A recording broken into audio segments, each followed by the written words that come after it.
ಮತ್ತು ಸಂಶೋಧನಾ ಕೇಂದ್ರ ಬಬ್ಬೂರು ಫಾರಂ ಹಿರಿಯೂರು ಇವರು ಆರಂಭಿಸಿರುವಂಥ ಕೇಂದ್ರ ಗ್ರಾಮೀಣ ಕೃಷಿ ಮೌಸಮ್ ಸೇವಾ ಯೋಜನೆಯಿಂದ ನಾನು ವಾರದಲ್ಲಿ 2 ಬಾರಿ ಹವಾಮಾನ ಮುನ್ಸೂಚನೆಯನ್ನು ನನ್ನ ಮೊಬೈಲ್ ನಂಬರ್ಗೆ ಕಳೆದ 2 ವರ್ಷಗಳಿಂದ ವಾಟ್ಸಪ್ ಮೆಸೇಜ್ ಮೂಲಕ ಪಡಿತಾ ಇದ್ದೇನೆ. ಇದರಿಂದ ನನಗೆ ಸಾಕಷ್ಟು ಅನುಕೂಲ ಆಗಿದೆ. ಈ ಹಿಂದೆ ನಾನು ಹವಾಮಾನ ವೈಪರೀತ್ಯದಿಂದಾಗಿ ಸಾಕಷ್ಟು ನಷ್ಟಗಳನ್ನು ಅನುಭವಿಸ್ತಾ ಇದ್ದೆ.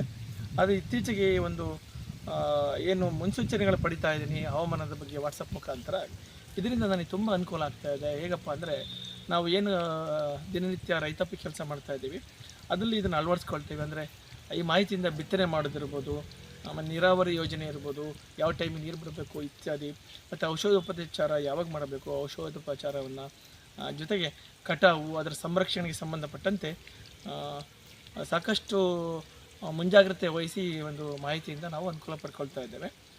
ಜೊತೆಗೆ ಇದರಿಂದ ನಮಗೇನಾಗ್ತಾ ಇದೆಯಪ್ಪ ಅಂದರೆ, ನಮ್ಮ ಬೆಳೆ ಇಳುವರಿಯಲ್ಲಿ ಸಾಕಷ್ಟು ಒಂದು ಅನುಕೂಲ ಆಗಿದೆ, ಸುಧಾರಣೆ ಕಂಡುಕೊಂಡಿದ್ದೇವೆ.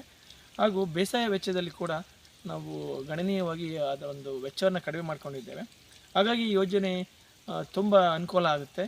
ಈ ಯೋಜನೆ ಸುದೀರ್ಘ ಕಾಲ ಹೀಗೆ ಮುಂದುವರಿಯಲಿ ಹಾಗೂ ಇನ್ನಷ್ಟು ರೈತರಿಗೆ ಈ ಸೇವೆ ತಲುಪಲಿ ಅನ್ನೋದು ನಮ್ಮ ಇಚ್ಛೆ. ಜೊತೆಗೆ ಈಗೇನಿದೆ, ವಾರಕ್ಕೆ 2 ಬಾರಿ ವಾಟ್ಸಪ್ ಸಂದೇಶ ಬರುತ್ತೆ ಹವಾಮಾನದ ಬಗ್ಗೆ. ಇದು ಮುಂದುವರೆದು ಅಂದರೆ ನೀವು ಮೆಸೇಜ್ ಕಳಿಸಿದ ನಂತರ ಏನಾದರೂ ವಾತಾವರಣದಲ್ಲಿ ಬದಲಾವಣೆ ಆದರೆ ಪ್ರತಿದಿನ ರೈತರಿಗೆ ಈ ಒಂದು ಬದಲಾವಣೆ ಅಪ್ಡೇಟ್ ಸಿಗಬೇಕು. ಜೊತೆಗೆ ಇದು ತಾಲೂಕುವಾರು ಕಳಿಸ್ತಾ ಇದ್ದೀರಿ ಮೆಸೇಜು, ಇದು ಕೂಡ ಮುಂದುವರೆದು ಇಂಥದ್ದು ಹೇಳ್ತೀವಿ ಗ್ರಾಮೀಣವಾರು ಪ್ರತಿ ಹಳ್ಳಿಗೂ ಏನು ಬದಲಾವಣೆ ಇದೆ, ಮಳೆ ಬರುತ್ತಾ ಅಲ್ಲ, ಈ ಬಗ್ಗೆ ಮಾಹಿತಿ ಕೊಟ್ಟರೆ ಅಥವಾ ಹೋಬಳಿವಾರು ಗ್ರಾಮೀಣ ಮಟ್ಟಕ್ಕೆ ಕೊಟ್ಟರೆ ತುಂಬ ಅನುಕೂಲ ಆಗುತ್ತೆ ಮುಂದಿನ ದಿನಗಳಲ್ಲಿ ಅಂತ ನಮ್ಮ ಒಂದು ಅಭಿಪ್ರಾಯ. ಧನ್ಯವಾದಗಳು.